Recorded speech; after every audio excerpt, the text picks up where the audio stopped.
นเตวิสุวิสุลักขณทายาติสรณเนนะจาปัญจทิอาริยจามา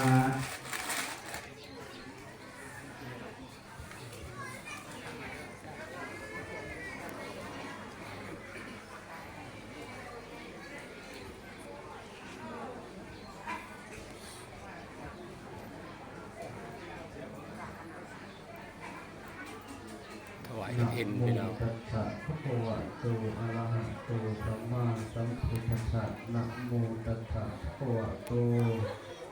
อะระหะโตสัมมาสัมพุทธัสสะนะโมตัสสะภะคะวะโตอะระหะโตสัมมาสัมพุทธัสสะ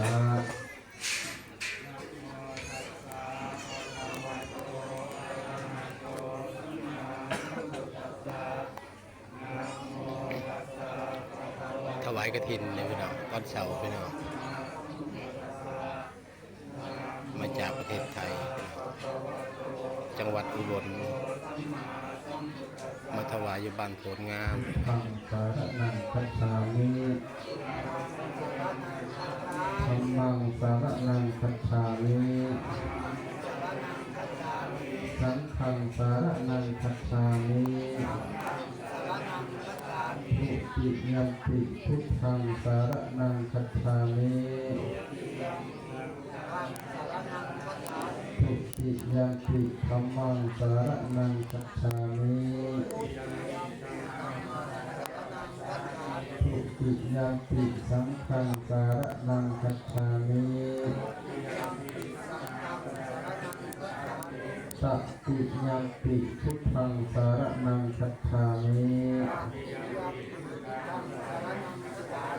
ตติยัมปิธัมมังสารนังคัจฉามิตติยัมปิสังฆังสารนังคัจฉามิติสารณะคัมมันังนิทิตังปานาติปาตาเวระมะนีสิกขาปะทังสมาธิยามิ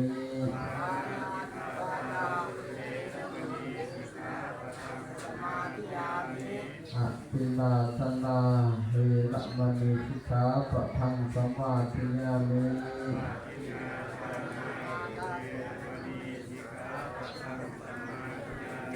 กาเมสุมิสาจาราเวระมณีสิกขาปะทังสมาธิยามิ